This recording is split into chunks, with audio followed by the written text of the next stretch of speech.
Welcome to Burn the Ship, the podcast that helps entrepreneurs go all in on their business, and we introduce them to professionals that can help them to do so. Today, we have a very special guest, Ernest Harris. How you doing today, Ernest? I'm good, man. Thanks for having me. Of course. I'm doing pretty good. Can't complain. It's a nice day out there today, so can't complain about that at all. Ernest is with Elm HVAC, and Ernest, we understand that time is one of our most valuable resources, so go ahead and tell us a little bit about your journey. Ernest Harris. Well, born and raised in Gary, Indiana. Okay. A lot of people always ask, where's Gary? But the biggest thing about Gary is the Michael Jackson situation. That is a fact. The Jackson family. But born and raised in Gary. Lived there. Actually got a scholarship coming out of Gary. And I ended up going to the University of Northern Iowa. Okay. So called a scholarship. What were you playing? You were playing or got brain? Or I got brains. Okay. I got a full academic scholarship to go to the University of Northern Iowa. Yeah, I went out there and flunked out of school. Okay. I did. Okay, that's unique. That's unique. Way more fun than I really need to Yes. I feel and you. then I came home in the summer of, I did 2 years out there. So I came home in the summer of 2003. Mm-hmm. And Gary and Chicago is like a Atlanta Marietta situation. Okay. So it's like a 20-30 minute run from each other. And I was gonna go to Chicago, but we had some family down here and we had a barbershop. Okay. And instead of going to Chicago, actually my grandmother and some of my aunts and uncles was like, "Nah, don't go to Chicago. It's gonna be too much out there.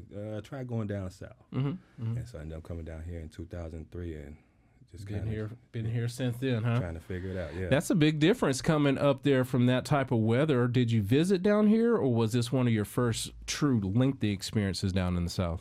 Man, I had bought a car in college. Mm-hmm. True story. Nobody really asked me. I bought a car in college. It was an '83 Monte Carlo. It was a T-top. Okay.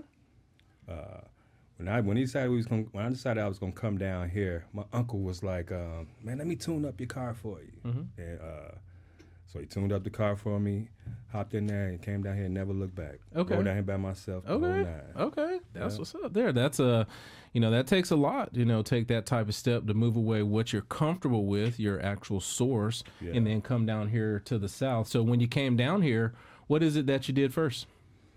When I first came down here, so we had a barbershop down here. So my intentions was to come and get into the barbershop and everything, but that kind of dissolved. Mm-hmm. And for the first few years down here, man, I just kind of bumped around. What caught my attention down here and kept me down here was the girls. Okay. I'll be completely honest. Atlanta had so many beautiful women. It was, I had never seen nothing like that. Chicago was doing good too, but Atlanta was something different. Yes. It was. And then just bumping around, just kind of really learning the city and trying to get my feet wet and just making sure I can stay down here. There's a lot of people coming and going. Okay. Yeah, And after that, after barbershop didn't work out, what did you move on to then? What'd you do from there? So I come from Gary, Indiana. So in Gary, you got the steel mills there. Okay. And one of the biggest things that I knew that they were making money with was truck driving. So they was hauling steel around Indiana, and I knew that was up. So I got into trucks. Okay. So I jumped off a trucking company in 2000 and I want to say 10. All right. And ran a trucking company all the way to about 2018. Okay. To running trucks. Okay. Inside of the trucking business, you were just doing more of your local runs. You were doing long distance runs. What was that like? So when we first jumped off into it, my partner actually put me onto trucks. He still runs trucks to this day. Okay. Capital City Delivery Group, but he still runs trucks to this day. But when I first jumped off into it, I tried to run all 48 states. Okay. But I was getting robbed by my drivers. Oh my goodness. Trucking is a big boy game. Oh, That's what he told me when I first got it. But I was getting robbed by my drivers. So what was that? The materials in the back or mileage or what was happening? So they was robbing me on mileage and repairs. Okay. Like breakdowns. Okay. Things of that nature. So if you're not there, you can only go by what the driver tells you. Yes. So if you, especially, and then I learned a lot, you can't necessarily hire drivers who have owned trucks before or who are mechanics and stuff like that. They were robbing me, so I had to rearranged my approach to it. So we ran that for about 2 years, and then I brought them all back. Okay. And then we just started running Southeastern. So we were running to Florida, the Alabamas. We ran all over Georgia, Tennessee, South and North Carolina. That's about as far as I would send them. Okay. But I was able to make the same money Southeastern as I was when they was going long distance. That's interesting, you know, how people can find a way to try to beat that system. You know, I didn't even think about them getting on the road and saying, hey, look, I needed this amount of fuel, or I needed this tire fix, and send me the money, and then they just keep it in their pocket. That is crazy to deal with. Big boy game. Yeah, man. My goodness, it'll grow you up fast. Yes. Well, yeah. I mean, hey, listen, that sounds like one of the first experiences you had with jumping into entrepreneurship, but that is part of it. I say you either go to school to get some education, or you take on life and then you pay for the education that way. So it seems like you learned a little bit in that aspect as well. Now, we made it to 2018. Things are coming along pretty good at that time, or what happened? Because I know Elm came about sometime recently after that. Well, so we were doing well. We actually were doing very well. So what I didn't bring up was in Indiana, in the Chicago, Indiana area, my family does HVAC. Okay. And so I've got some family. My uncles and my cousin them have been doing it since the 80s. And it was just something I just didn't want to do. Okay. Like I knew it was an avenue there. I didn't want to go back to that way anyway. But it was something I just didn't want to do. But I had always dibbled down. I always knew about what was going on with HVAC. And so around 2009. Actually, a little bit 2007, but 2009 is when we really got in motion. But about in 2009, the family wanted to branch out and start doing work outside of the Midwestern area. They wanted to come down south. So it was like, yo, you need to take HVAC serious again. So in 2009, that's when I actually started getting back into it. Getting into it and stuff like that. And, so I'm like, all right, I'll get back into it. I'm like, all right, I'll do it for the family. And then when I got back into it, I just kind of, I just fell in love with it. I really did. And then so we was running. And then so in order to actually run an HVAC company down here, you have to go and take what they call a conditioned air test. So I took that test and ended up passing it in 2016, and that's when we cranked up Elm HVAC. So you were doing both. I was doing both. You were doing both, and then once you got past that test, you went ahead and said, hey, I'm going to go all into it at that particular time? Well, so from 2016 to 18, we were doing both. And I'll be honest with you, the trucks was wearing me out. Okay. It was wearing me out. And then when we hit the HVAC company took off immediately. Okay. It did. And then come January 2018, I was getting burnt out, and I'm like, yo, we're going to get rid of these trucks. I had to pick one. Right. At that particular time that you're sharing right now with the trucking, and then you're like, hey, this is wearing me out. Was there a particular event that happened that made you say, you know what, with these trucks, I'm just going to burn my ship and go all in on HVAC? What was that event in trucking that made you make that decision? That's a great question, man. I'm going to be completely honest with you. I was about to hit a divorce. Okay. And I'm like, yo, if I get divorced with a trucking company and an HVAC company, I'm going to be all bad. They're going to kill me. Okay. So we had to dump the one that was making the most money and take the one that had the yes, hey, let's I got you. Hey, listen, now I get it. I appreciate that. And I always ask that question as we transition into your current business, because something always happens. It's either I got mad at my boss and I was like, bump that, I can do this better anyway, or I'm moving, I had kids. Yours was just a little bit different, but I mean, it's all good. It's part of life. And as I tell everyone, the events that we have in our life are just building our character, and that was part of building up the character to get ready for Elm HVAC. So now you got Elm going. That's your main thing. Tell us all about it. Tell us about Elm, what you do, who you serve, who's a good referral, who's that ideal client. Tell us about it. All right, so Elm HVAC, so we do commercial and residential. So of course I just happen to be the owner of it, but we're licensed and insured.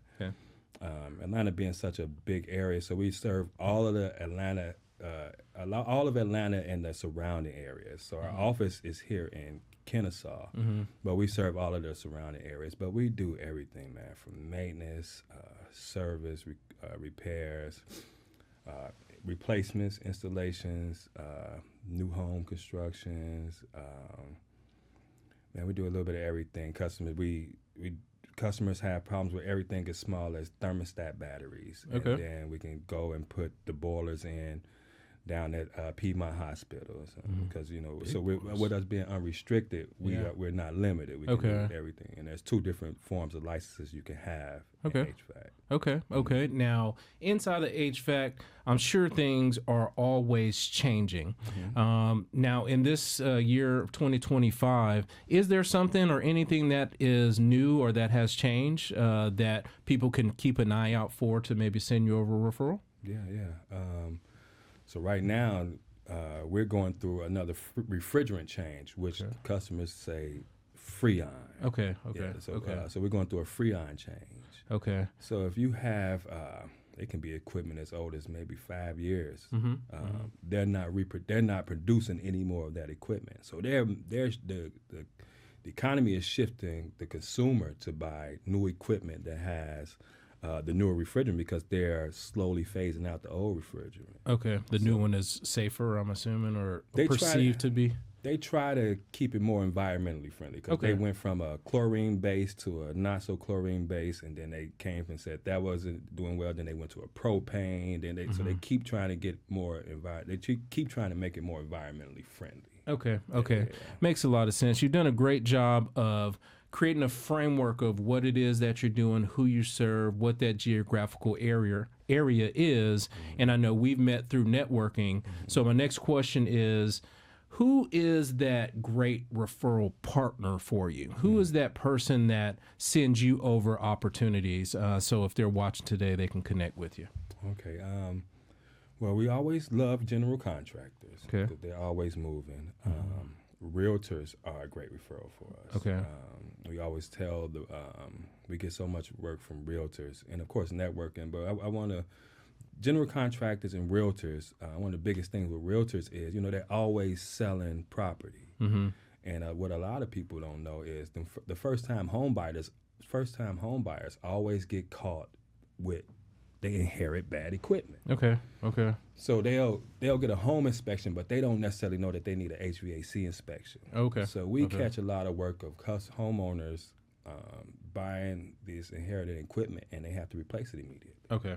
So general contractors, realtors, typical homeowners. We like the people from churches, like the elderly, like your parents, your grandparents, and things like that. They can't get around to get into replacing filters and things of that nature.